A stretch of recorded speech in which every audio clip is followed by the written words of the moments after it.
माँ शारदे को सादर प्रणाम और यहाँ उपस्थित आप सभी को परिवार, मित्रों एवं प्रेमी स्मृति समारोह समिति की तरफ से सभी को नमस्कार। आज की शाम कोई साधारण शाम नहीं है।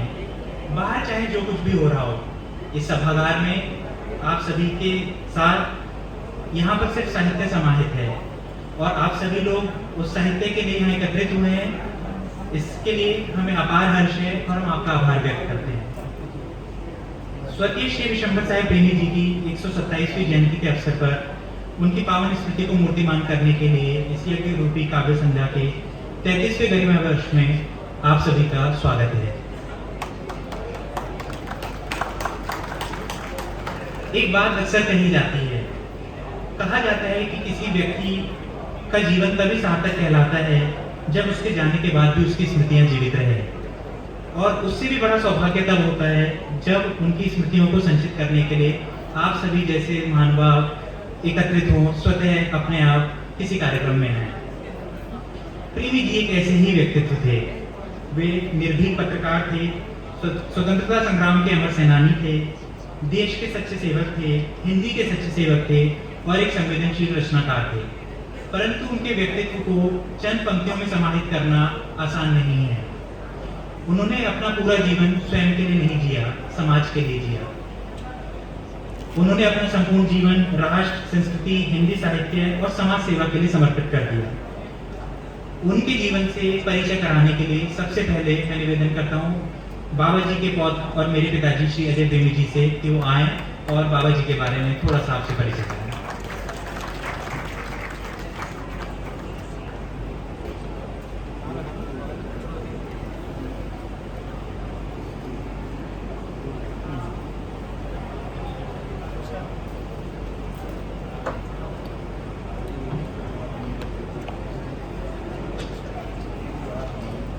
पूरे प्रेमी परिवार की ओर से आप सभी का हार्दिक स्वागत है, अभिनंदन है। कुछ पंक्ति मैंने बहुत वर्ष पहले बाबा जी के विषय में लिखी थी, उन्हीं को आपके सामने प्रस्तुत कर रहा हूँ। बाबा जी अस्थमा से पीड़ित थे तो बीमार रहते थे, लेकिन उनके कार्य में कभी कमी नहीं आई। वो लगातार रचना भी करते रहते थे, समाज सेवा भी करते रहते थे। हिंदी के प्रति उनका अगाध प्रेम था, तो उसी को कुछ शब्दों में पिरोया है मैंने। तन से रोगी मन से योगी, तन से रोगी मन से योगी, नयनों से प्रेम उमड़ता था, विद्वत जन का स्वागत करके तन मन का साहस बढ़ता था। बाबा जीवन भर रहे सरल, सादी जीवन की धार बही, छोटी छोटी बातों में भी सादेपन की ही छाप रही। बस 1 मिनट का काम मुझे, भाई चौधरी साहब जरा सुनना। वो बचपन में मैं जब छोटा था तो मुझे चौधरी साहब कहते थे वो। बस 1 मिनट का काम मुझे, भाई चौधरी साहब जरा सुनना। तुम समय घड़ी में देख सुनो, लंबा हो तो फिर मत करना। बाबा के सरल वचन सुनकर मैं तब क्रोधित हो जाता था, आगंतुक जन क्या सोचेंगे मन सोच सोच अकुलाता था। पर आज स्मरण कर उसको मेरा अंतर भर आता है, बाबा के सादे शब्दों का अपनापन मन छू जाता है। बाबा तन से कृषकाय भले, पर उनका उच्च मनोबल था, हिंदी के प्रति अगाध प्रेम उनके जीवन का संबल था। बाबा तन से कृषकाय भले, पर उनका उच्च मनोबल था, हिंदी के प्रति अगाध प्रेम उनके जीवन का संबल था। उनके जीवन का एक एक पल साहित्य सृजन हित अर्पित था। उनके जीवन का एक एक पल साहित्य सृजन हित अर्पित था। उनकी वाणी, उनका लेखन हिंदी के लिए समर्पित था। उनकी वाणी, उनका लेखन हिंदी के लिए समर्पित था। सच्ची श्रद्धांजलि हेतु हमें उनसा कर्मठ बनना होगा। सच्ची श्रद्धांजलि हेतु हमें उनसा कर्मठ बनना होगा। हिंदी की उचित प्रतिष्ठा हित जीवन अर्पण करना होगा। धन्यवाद।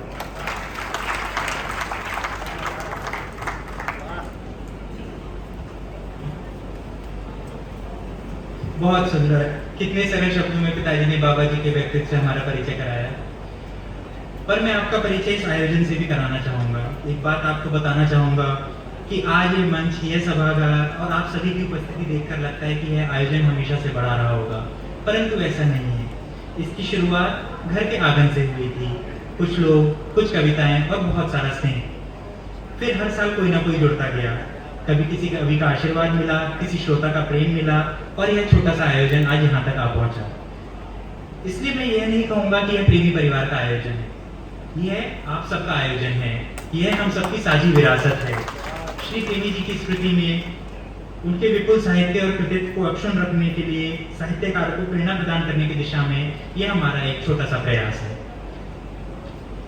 और मैं विभोर, प्रेमी पीढ़ी का चौथी पीढ़ी का मेंबर, पहली बार इस मंच पर आपके सामने खड़ा हूं और वो आपको मेरे हाथ में कागज देखकर पता ही चल रहा होगा।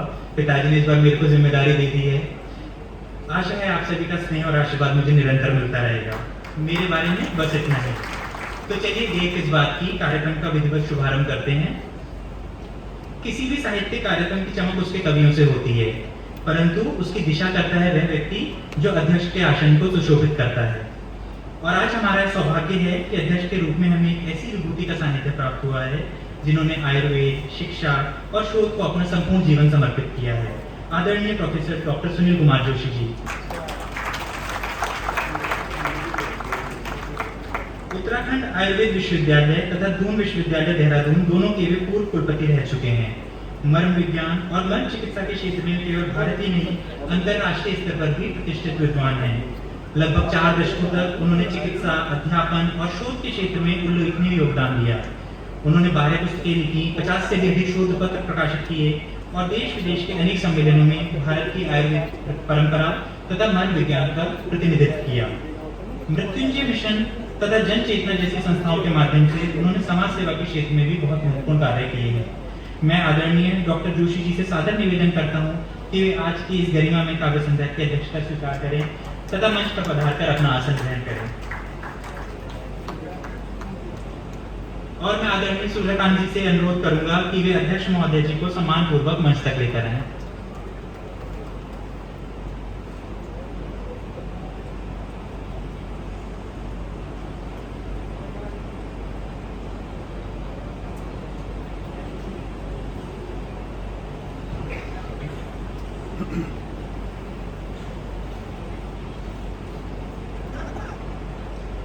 धन्यवाद अध्यक्ष महोदय एंड धन्यवाद सर। अब वह घड़ी आ गई है जिसका हम सभी को अधिक इंतजार रहता है। आज की काव्य संध्या को अपने शब्दों, स्वरों और भावों से सजाने के लिए देश के विभिन्न भागों से बहुत सारे प्रतिष्ठित कवि आज हमारे बीच उपलब्ध हैं। मैं एक एक करके सभी को सादर आमंत्रित करता हूँ। गीत जब सच्चे मन से निकलता है तो वह सुनाई कम देता है, महसूस ज्यादा होता है।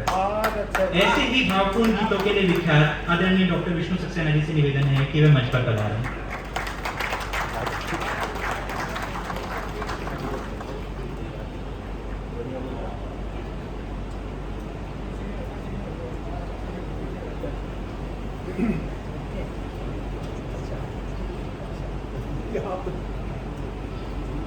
और कुछ आवाजें ऐसी होती हैं जिन्हें सुनकर सीना अपने आप तन जाता है। आदरणीय चौधरी मदन मोहन समर जी की वाणी वैसी ही है। आदरणीय समर जी, मंच आपकी प्रतीक्षा कर रहा है।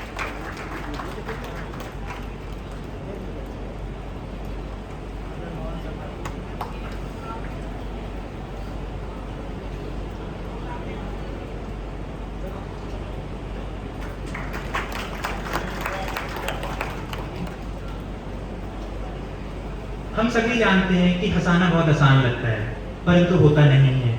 और जो हंसाते हंसाते सोचने पर भी मजबूर कर दे, वह और भी दुर्लभ होता है। ऐसे ही एक विशिष्ट कवि आदरणीय सर्वेश अस्थाना जी से सादर अनुरोध है कि मंच पर पधारें।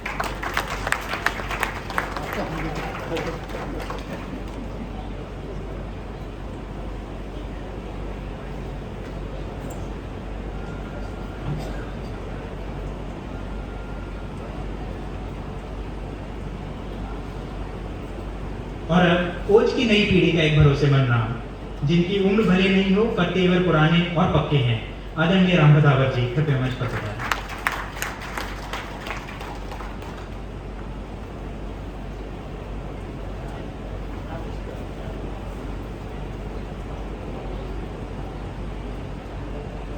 कुछ स्वर सीधे दिल के दरवाजे पर दस्तक देते हैं। अपने मधुर गीतों से यही करती हैं आदरणीय श्वेता जी। आपका हार्दिक स्वागत है, कृपया मंच पर पधारें।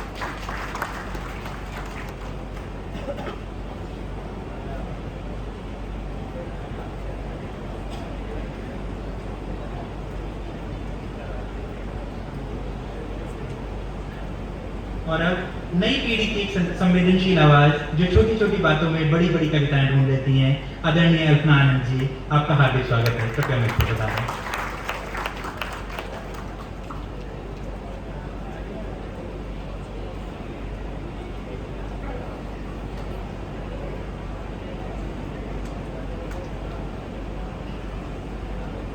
आप सभी का बहुत बहुत धन्यवाद। अब हमारा मंच पूर्ण हो गया है और अब भारतीय परंपरा के अनुसार जिस तरह प्रत्येक शुभ कार्य का आरंभ हम ईश्वर के स्मरण और दीप प्रज्वलन से करते हैं, दीप क्योंकि दीप केवल अंधकार को दूर नहीं करता, वही यह भी स्मरण कराता है कि एक छोटी सी लौ भी अनगिनत दीपों को प्रज्वलित करने की क्षमता रखती है। इसी मंगल भावना के साथ मैं आदरणीय अध्यक्ष महोदय प्रोफेसर जोशी जी से तथा मंचासीन सभी आदरणीय कवि और कवित्रियों से विनम्र अनुरोध करता हूँ कि वे मां सरस्वती के चित्र पर दीप प्रज्वलन कर इस गरिमामयी काव्य संध्या का विधिवत शुभारंभ करें।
साथ ही सभी सम्मानित अतिथिगण एवं प्रेमी परिवार के सदस्यों से भी अनुरोध है कि वे मां शारदा को नमन करते हुए प्रेमी जी के चित्र पर पुष्प अर्पित कर अपनी श्रद्धांजलि अर्पित करें।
श्रद्धा सुमन अर्पित करने के लिए आप सभी का बहुत बहुत धन्यवाद। यह दीप केवल आज की संध्या का दीप नहीं है, यह हमारी संस्कृति, हमारे संस्कार और हमारी साहित्यिक परंपरा का प्रतीक है।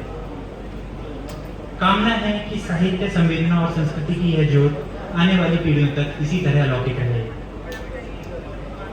अब मैं वरिष्ठ पत्रकार आदरणीय श्री ऋचा जोशी जी से विनम्र अनुरोध करता हूं कि वे स्वर्गीय बाबा जी के व्यक्तित्व, कृतित्व और उनके साहित्यिक अवदान पर अपने विचार हमारे साथ साझा करें। आदरणीय ऋचा जी।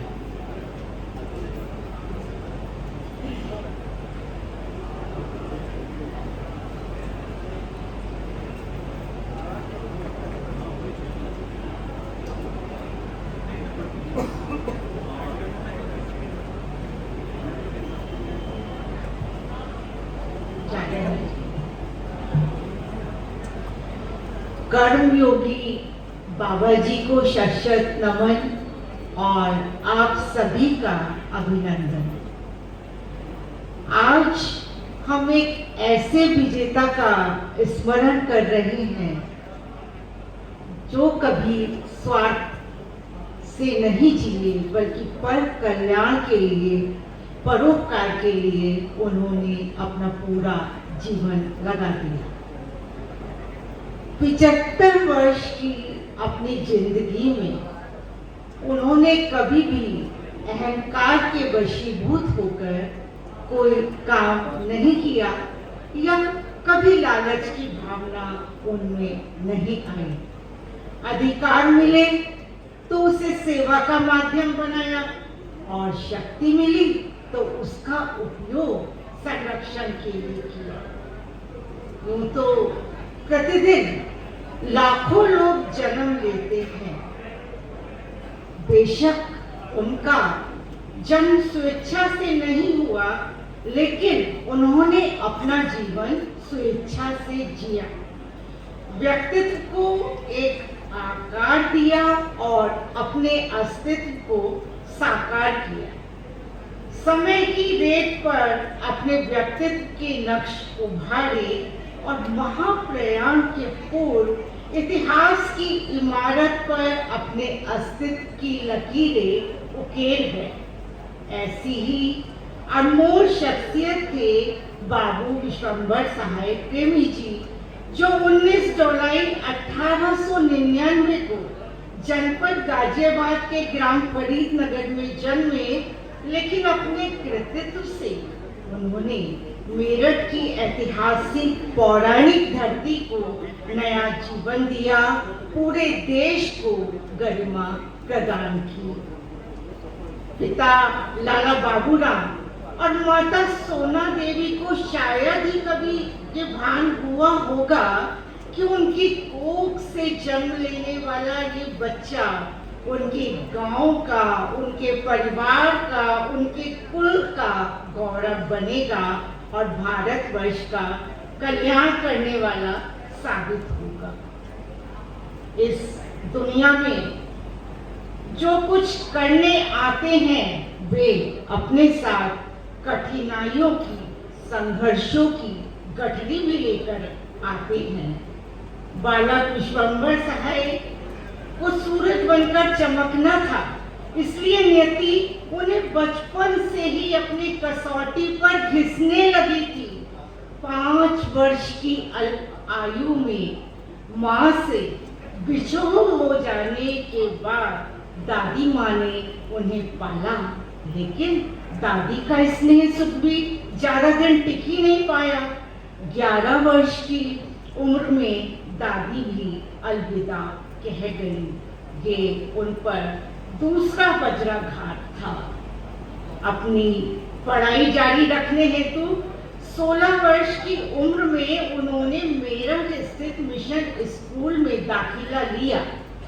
मेरठ में पढ़ाओ उनकी नियति का खेल था, क्योंकि प्रकृति उनकी प्रतिभा, क्षमता एवं योग्यता को निखारने का बीड़ा उठा चुकी थी और मेरठ को उनका कर्म क्षेत्र बनाना था।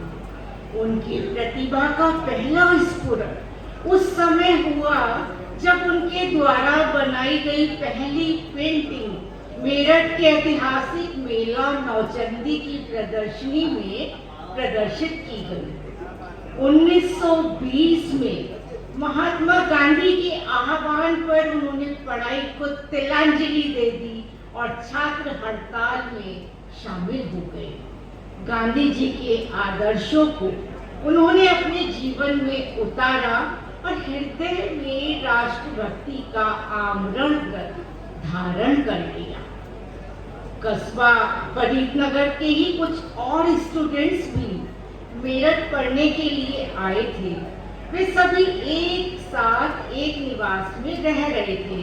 एक किराए का मकान लिया गया, उसे छात्रावास का रूप दिया और नाम रखा प्रेम भवन। वे सभी एक साथ आर्य समाज विधि से पूजा हवन करते और गढ़मुक्तेश्वर मेले में स्वयं सेवक बनकर लोगों की प्राण रक्षा सेवा आदि का कार्य करते। विश्वम्बर साहेब बड़े प्रेम भाव से सबकी सेवा शुश्रूषा करते, सहयोगियों के साथ मृदुल व्यवहार करते। करुणा, सहानुभूति और प्रेम भावना के कारण लोग उन्हें प्रेमी जी कहने लगे और यही उनकी यूएसपी बन गया। 1925 में प्राइवेट स्टूडेंट के रूप में उन्होंने पंजाब यूनिवर्सिटी से पुनः पढ़ाई शुरू की, लेकिन आज़ादी के आंदोलन के प्रति समर्पित हो जाने के कारण आगे की पढ़ाई को फिर से ब्रेक लग गया।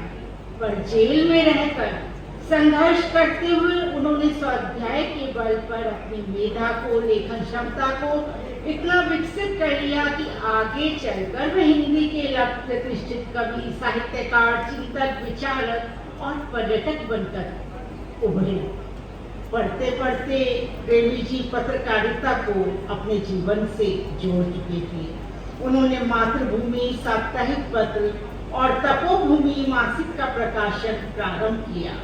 अनेक वर्षों तक निरंतर हानि उठाकर उसे चलाया। अंततः हार थककर स्थगित भी करना पड़ा। अपनी तमाम आर्थिक क्षमताओं को समेटकर उन्होंने एक प्रिंटिंग प्रेस की स्थापना की और उसका नाम प्रेमी प्रिंटिंग प्रेस रखा। प्रेम प्रेस से धनार्जन करना उनका उद्देश्य नहीं था। वे प्रेस के माध्यम से जन जन तक राष्ट्रभक्ति के विचार पहुंचाना चाहते थे। हिंदी पत्रकारिता तो उनकी नस नस में पहले ही समा चुकी थी। आजन वे दैनिक हिंदुस्तान के संवाददाता रहे। बाबा जी तथा उनकी पत्नी रमावती दोनों ही आजीवन आर्य समाज के प्रति समर्पित रहे। उन दिनों आर्य समाज आजादी के आंदोलन का दूसरा नाम समझा जाता था। अपनी पत्नी के साथ आजादी के हवन में उन्होंने कई बार संविधाएं दी। इसी दरमियान महात्मा गांधी, पंडित जवाहरलाल नेहरू, सरदार वल्लभ भाई पटेल, मौलाना आजाद, आचार्य कृपलानी जैसे महान देशभक्तों के सानिध्य में उन्हें आने का अवसर मिला। उनके प्रयास से 1948 में हिंदी साहित्य सम्मेलन का अधिवेशन मेरठ में हुआ, जिसमें सेठ गोविंदास और राजर्षि पुरुषोत्तम दास टंडन जी ने भाग लिया। हिंदी साहित्य सम्मेलन के इस अधिवेशन में हिंदी को राष्ट्रभाषा बनाए जाने का प्रस्ताव पारित हुआ और राजर्षि पुरुषोत्तम दास टंडन, आचार्य नरेंद्र देव और स्वयं प्रेमी जी के प्रयासों से 1950 में भारतीय गणतंत्र बनने पर हिंदी को राष्ट्रभाषा का दर्जा प्राप्त हुआ। ये हमारे मेरठ के लिए बहुत ही सौभाग्य की बात है। अपने आप में अनोखे और अविस्मरणीय दो अधिवेशन मेरठ की सरजमीन पर प्रेमी जी के अथक प्रयासों से ही संपन्न हो पाए और भारत की आजादी के इतिहास में मेरठ तथा विशंबर साहेब प्रेमी जी का नाम स्वर्ण अक्षरों में अंकित हो गया। मेरठ को ये गौरव उनके बिना नहीं मिल सकता था। 1947 में भारत विभाजन के बाद जो विस्थापित पंजाब से यहाँ आए, उनके पुनर्वास में प्रेमी जी ने दिन रात एक कर दिया और उन्हें सम्मानित जीवन जीने की राह दिखाई। हालांकि ये दुष्कर कार्य उनके निरंतर गिरते स्वास्थ्य के अनुकूल नहीं था, तब भी वे रुके नहीं और अपनी संगठन क्षमता का लोहा मनवाकर ही दम लिया। 1948 में हुए हिंदी साहित्य सम्मेलन की व्यवस्था से बची धनराशि में अपने पास से पैसा मिलाकर उन्होंने मेरठ में हिंदी भवन की स्थापना की, एक समृद्ध पुस्तकालय बनाया। हिंदी भवन मेरठ की संपूर्ण साहित्यिक गतिविधियों का केंद्र और सूत्रधार बना। यह उनके जीवन की अंतिम बड़ी उपलब्धि रही। हिंदी भवन की एक एक ईंट उनकी प्रतिबद्धता की कथा बखान करती थी, पर अफसोस उसे शासन प्रशासन संरक्षित नहीं कर पाया। पर उनका शहर, उनका परिवार, उनसे जुड़े आत्मीयजन उत्तरदायित्व से विमुक्त नहीं।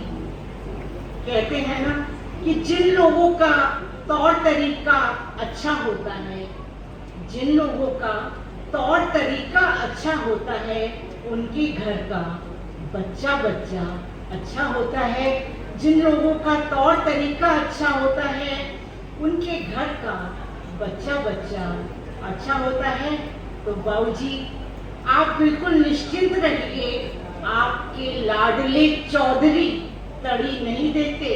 श्रृंखला की कड़ी जोड़ने में पूरे परिवार के साथ तल्लीन है, ताकि आचरण की सुगंध और प्रेम की गंगा निर्बाध गति से बहती जाए।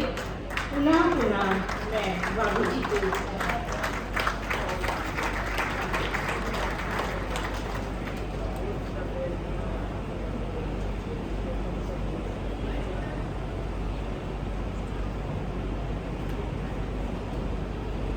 बहुत बहुत धन्यवाद ऋचा जी।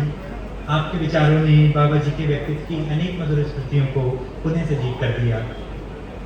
अब मैं आर्य समाज मेरठ के विद्वान आदरणीय श्री राजेश सेठी जी से अनुरोध करूंगा कि वे प्रेमी जी से जुड़ी हुई अपनी स्मृतियां एवं सारगर्भित विचारों से हम सभी का मार्गदर्शन करें। आदरणीय सेठी जी।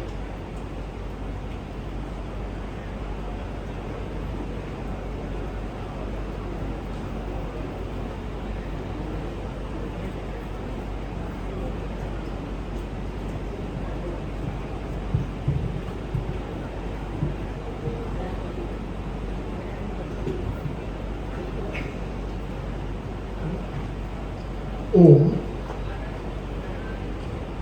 127वें कीर्ति शेष विशंबर साहेब प्रेमी जी के जन्मदिवस के अवसर पर आयोजित इस भव्य कार्यक्रम में के अध्यक्ष पद की गरिमा को बढ़ाते हुए आदरणीय श्री सुनील जोशी जी सबके हृदय में अपनी ओजस्वी और मधुर वाणी से एक नव भाव का संचार करने वाले, उद्वेलित करने वाले, मंच पर उपस्थित सभी कवि और कवियत्रीगण, इस कार्यक्रम का संयोजन कर रहे, बहुत ही सुंदर संयोजन कर रहे। मैं तो कहूँगा बालक है हमारा, तो वास्तव में मुझे आशा नहीं थी कि विभोर इतना सुंदर संयोजन करेगा।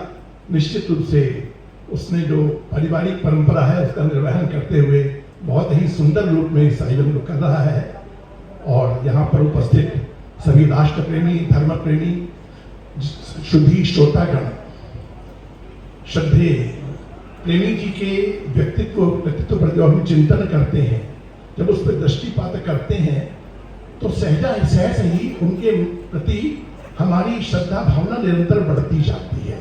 जितना जितना हम उनको जान पाते हैं, उतना हमारे मन में एक भाव उठता है कि कैसे व्यक्तित्व हुआ करते थे, कैसे वो लोग थे जिन्होंने अपना जीवन, संपूर्ण जीवन देश, धर्म और जाति के लिए समर्पित कर दिया। वास्तव में मैं जब चिंतन करता हूं तो हम सब लोग यहाँ वेद को मानने वाले हैं, वैदिक धर्म को मानने वाले लोग हैं।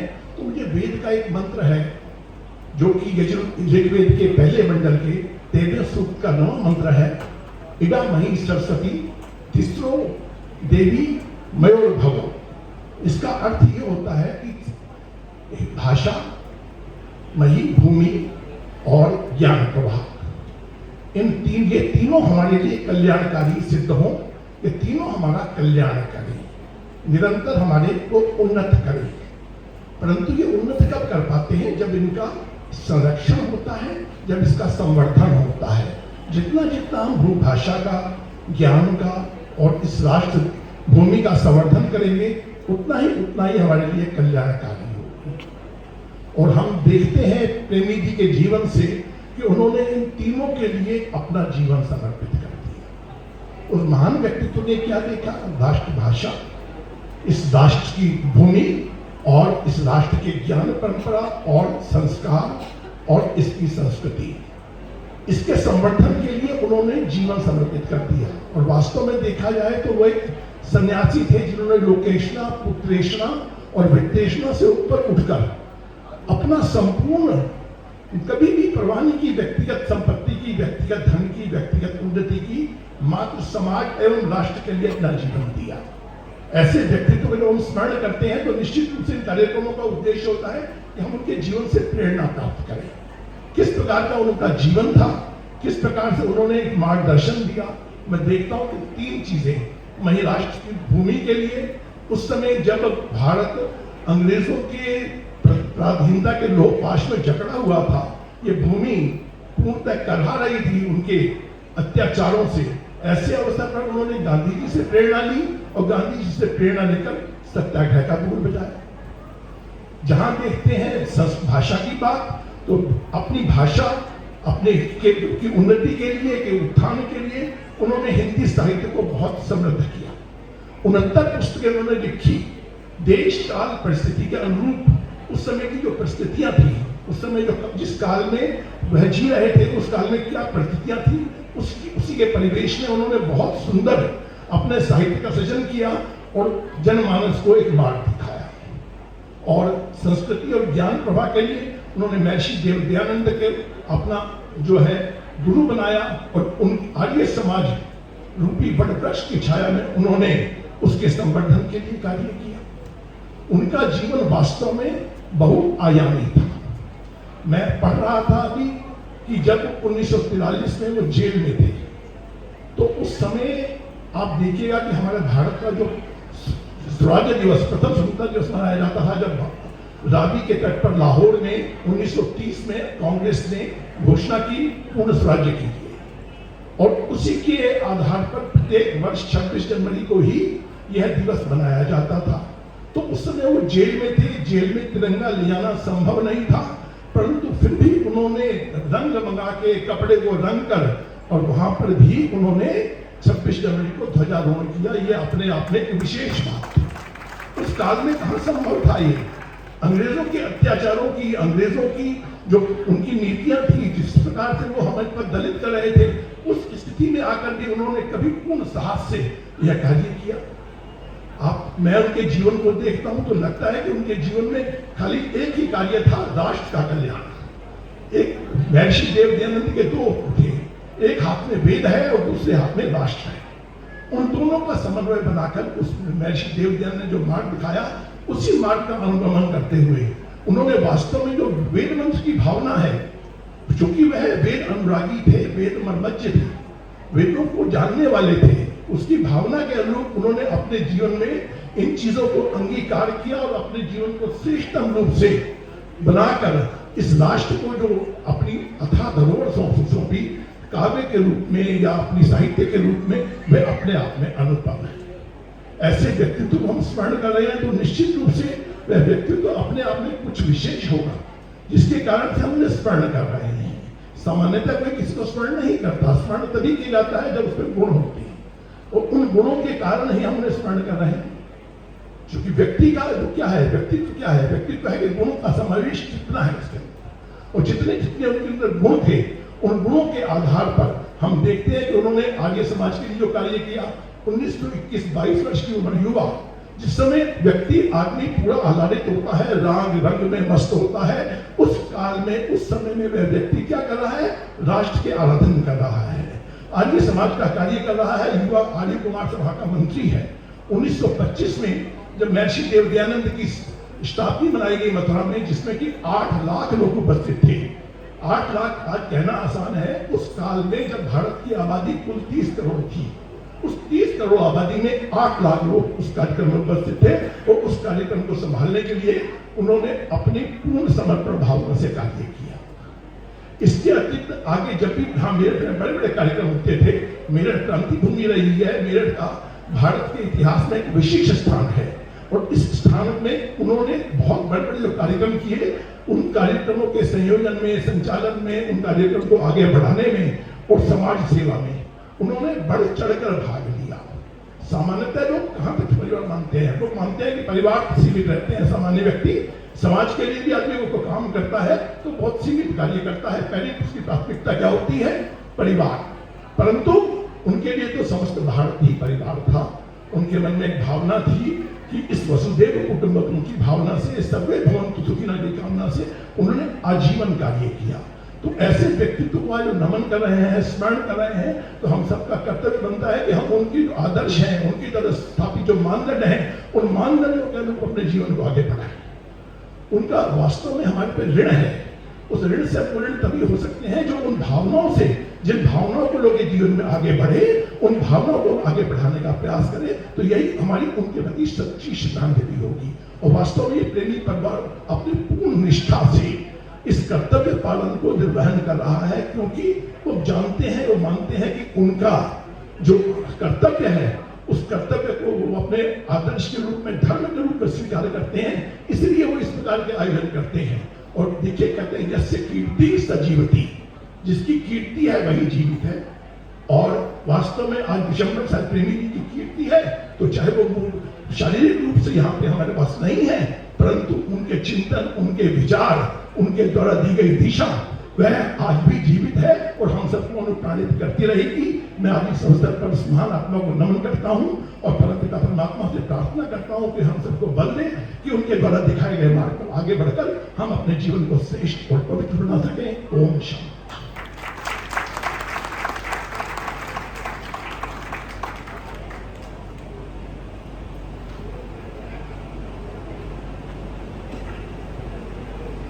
बहुत बहुत धन्यवाद सेठी जी।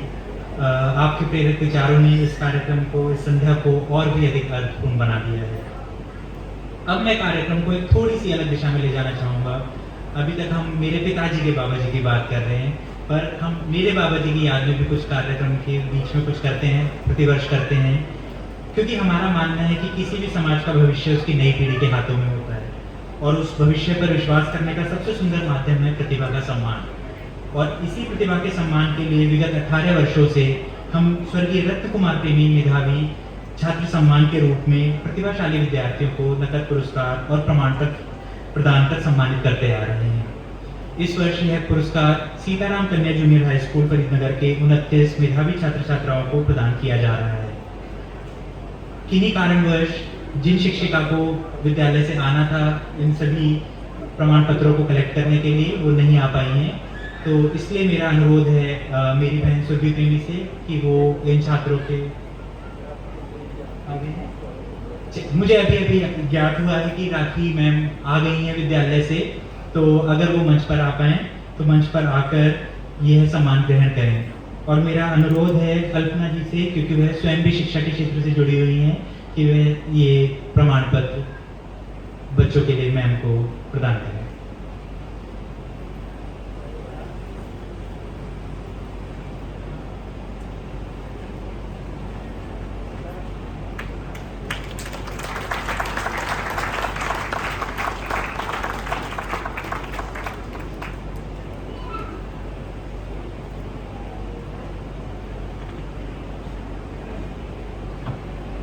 बहुत बहुत धन्यवाद। और सभी प्रतिभाशाली विद्यार्थियों को हमारी ओर से हार्दिक शुभकामनाएं।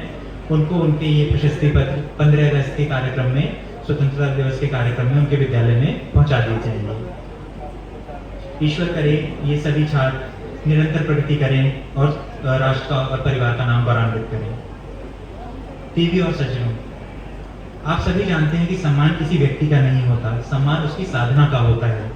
उस तपस्या क्या होता है जिसने स्वयं से अधिक समाज को महत्व दिया हो। और अब हम इस गरिमामयी संध्या के सबसे विशेष क्षणों में से एक की ओर बढ़ रहे हैं।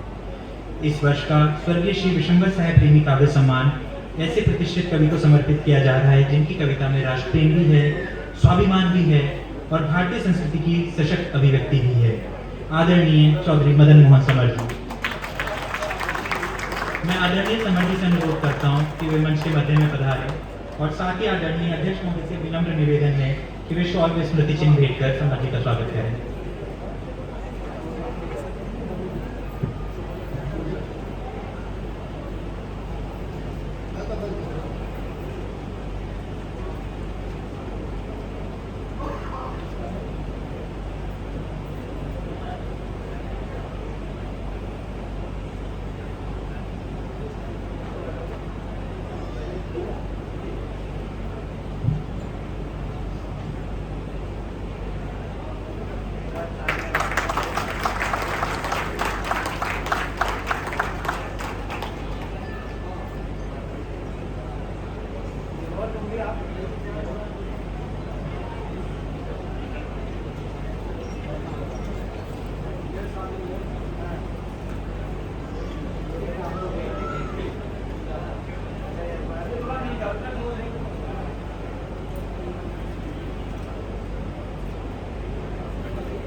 बहुत बहुत बधाई व शुभकामनाएं।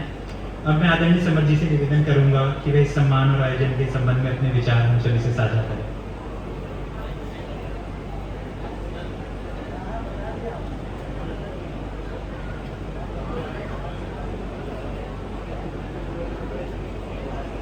आदरणीय अध्यक्ष महोदय, आदरणीय प्रेमी जी, विभोग मंच पर उपस्थित मेरे साथी विष्णु भाई, सर्वेश जी, राम, श्वेता और अल्पना, तो उपस्थित आप सभी श्रोतागण, आज ये सम्मान जो मुझे दिया गया है ये मेरी जिम्मेदारियों को और ज़्यादा बढ़ा देता है। विशंबर साहेब जी के बारे में हम लोग जितना जानते हैं, मेरे दादाजी की उम्र के वो रहे हैं। उस दौर के जब अंग्रेज़ों का शासन था और अत्याचार थे, और इन लोगों ने हमें आज़ाद कराने के लिए जो अपना योगदान दिया उसे हम भुला नहीं सकते। मुझे आज एक पुस्तक पढ़ने का अवसर प्राप्त हुआ कि जिसमें उन्होंने हिमालय में भारतीय संस्कृति के विषय में गहन अध्ययन किया। ये एक बहुत बड़ी उपलब्धि है हम सब लोगों के लिए कि हिमालय क्षेत्र के अंदर भारतीय संस्कृति कितनी गहरी बैठी हुई है, और उसका जो शोध है वो आदरणीय विशंबर साहेब प्रेमी जी ने किया। तो ऐसी विभूति के नाम पर अगर मुझे सम्मान दिया गया है तो मैं पूरी समिति का आभारी हूँ कि आप लोगों ने मेरा चयन किया। धन्यवाद।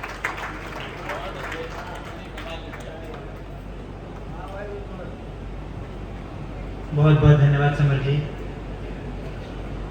इससे पहले कि मैं एक और चीज़ की ओर बढ़ूं, आप सभी ने हाल फिलहाल में देखा होगा कि कुछ मूवीज़ आई, धुरंधर, लोग स्पाई बन के काम कर रहे थे। उसी तरीके से मैं भी आपको एक जासूस की तरह थोड़ी सी गुफ्तगू बताता हूँ। जब समर जी का सम्मान हो रहा था तो स्टेज पे बातें हो रही थी, आपको प्रेमी काव्य सम्मान मिला है, आप प्रेम की कविताएं लिखते क्यों नहीं है। और उधर से एक बहुत ही इंटरेस्टिंग उत्तर मिला कि मैं प्रेम की कविताएं नहीं लिखता हूँ, मैं देश प्रेम की कविताएं लिखता हूँ। तो देवी और सज्जना, सम्मान केवल किसी एक व्यक्ति का नहीं होता बल्कि उसकी ज्ञान, साधना और समाज के प्रति उसके योगदान का होता है। आज हमारे लिए अत्यंत सौभाग्य का विषय है कि आदरणीय प्रोफेसर सुनील कुमार जोशी जी की गरिमामयी उपस्थिति से इस समारोह की शोभा बढ़ रही है। प्रेमी स्मृति समारोह समिति की ओर से मैं विनम्र निवेदन करता हूँ कि आदरणीय अध्यक्ष महोदय का भी शॉल, स्मृति चिन्ह भेंट कर सम्मान किया जाए। आइए अपनी जोरदार तालियों से आदरणीय अध्यक्ष महोदय जी के प्रति अपनी कृतज्ञता और सम्मान व्यक्त करें।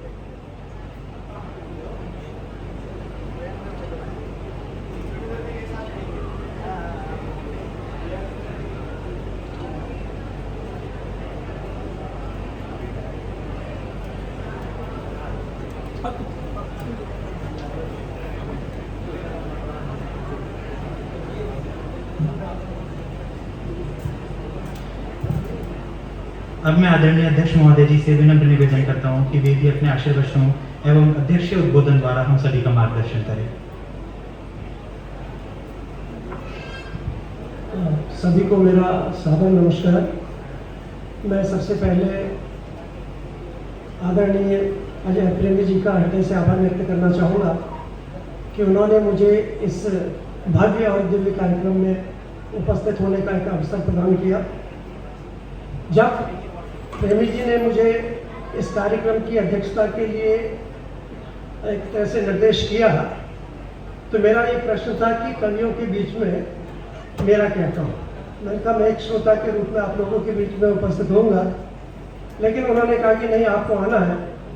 तो मैं सोचने लगा कि मेरा कविता से क्या संबंध हो सकता है, हिंदी से क्या संबंध हो सकता है, या इस कार्यक्रम से क्या संबंध हो सकता है, क्योंकि मैं बहुत वर्षों से प्रेमी परिवार से संबंधित रहा हूँ, बहुत से मेरा परिचय है और बहुत नज़दीकी से आप मेरे डॉक्टर प्रेमी जी से हम लोगों के घरेलू संबंध है। तो इस बहाने हम लोग जानते हैं पूज्य बाबू जी के विषय में जानते हैं और ये भी जानते हैं कि वो एक स्वतंत्रता संग्राम सेनानी है।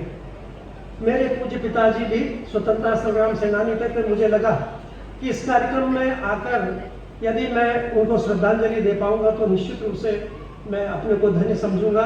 इस कारण से भी मैं यहाँ उपस्थित हुआ हूँ। और दूसरा एक संबंध मेरा कविता से है। मैं समझता हूँ कि जितने भी हमारे माँ शारदा के वरिष्ठ पुत्र यहाँ बैठे हैं उनके दिल में कविता रहती है, लेकिन मेरे दिल में भी एक कवित्री रहती है। आप समझना चाहेंगे, मेरी धर्मपत्नी प्रोफेसर मृदुल जोशी गुरुकुल कामनी विश्वविद्यालय में हिंदी विभाग की अध्यक्ष रही है और अभी पिछले वर्ष वो रिटायर हुई हैं। उन्होंने 16 पुस्तकें लिखी हैं और उनकी कविताएं मुझे अक्सर सुनने को मिलती हैं और उनका लगभग 16 किताबें और उनकी कुछ कविताएं हैं विभिन्न पाठ्यक्रमों में, CBSE के पाठ्यक्रम में विभिन्न स्टेट्स में लगती हैं।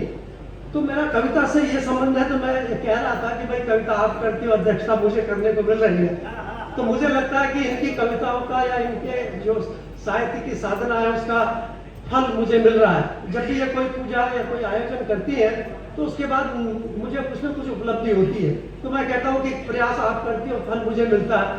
तो इसी मैं समझता हूँ कि मेरा एक कविता से दूसरा संबंध है। तीसरा एक और संबंध मेरा कविता से है या कवियों से है। आप लोग कवि हैं तो मैं कविराज हूँ।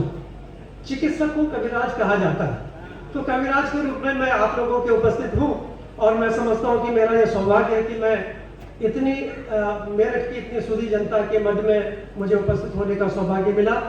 और आप सभी जो कवि हैं उनको हम लोग विभिन्न सोशल मीडिया के माध्यम से और दूरदर्शन और विभिन्न चैनलों के माध्यम से देखते हैं।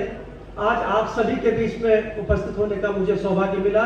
इसके लिए मैं पुनः प्रेमी जी का हृदय से आभार व्यक्त करता हूँ और पूज्य विशंबर साहब प्रेमी जी को, बाबू जी को अपनी हार्दिक श्रद्धांजलि अर्पित करता हूँ। इन्हीं शब्दों के साथ बहुत बहुत धन्यवाद। नमस्कार।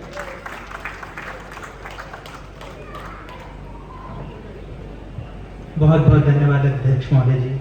आपके प्रेरणादायी विचार, आपके स्नेहिल मार्गदर्शन और आपके आशीर्वचन ने हम सभी के लिए लंबे समय तक प्रेरणा का स्रोत बने रहेंगे। देवी और सज्जनों, अब तक की संध्या में हमने बहुत कुछ अनुभव किया।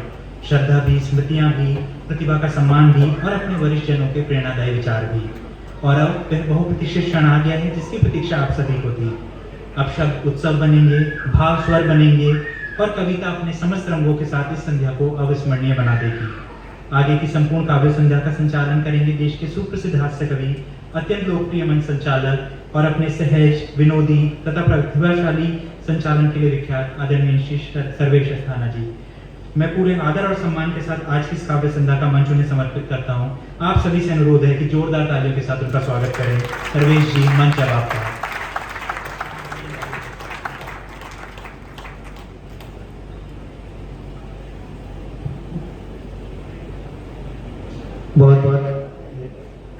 बहुत बहुत धन्यवाद।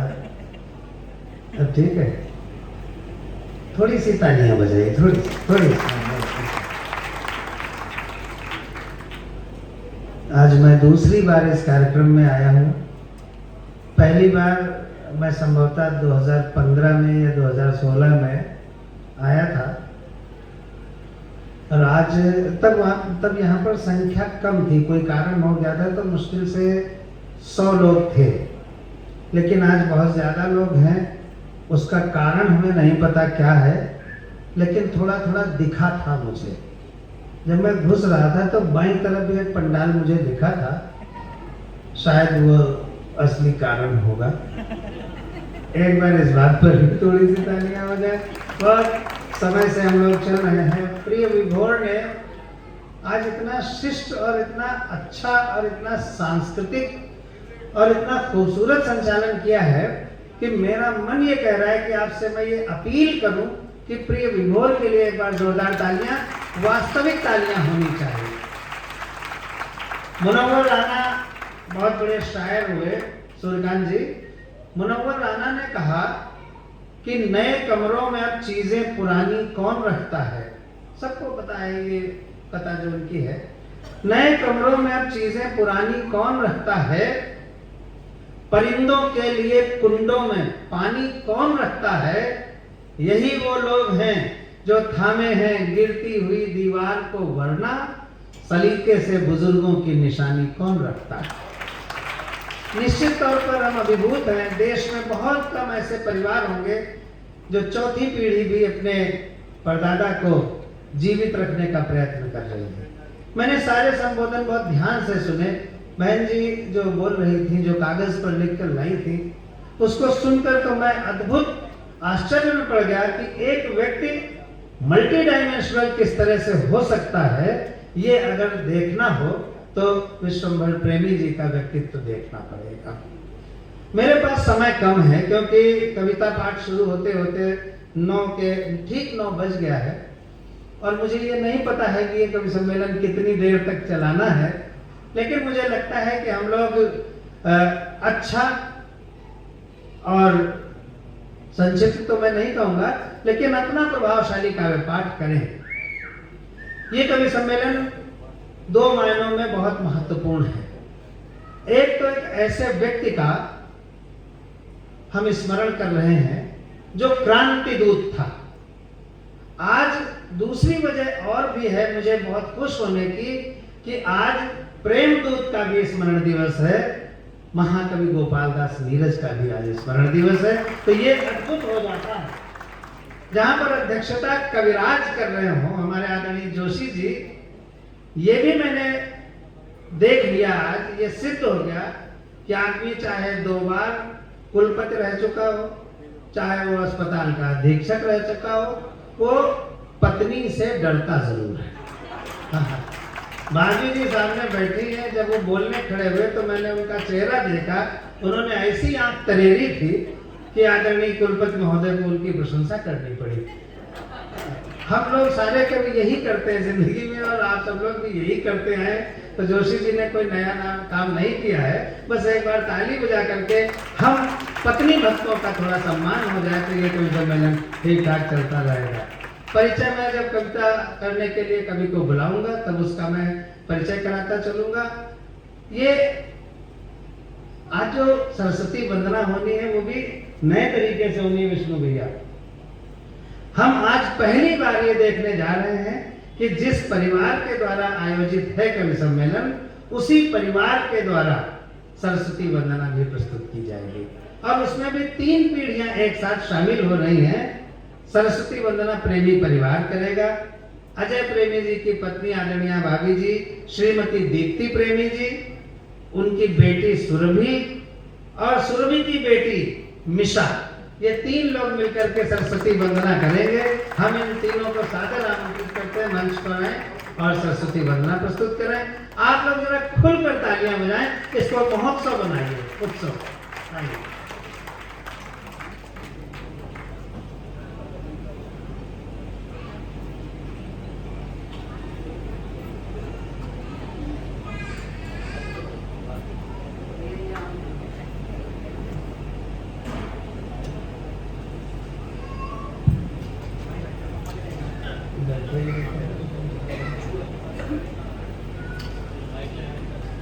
माइक दे दो।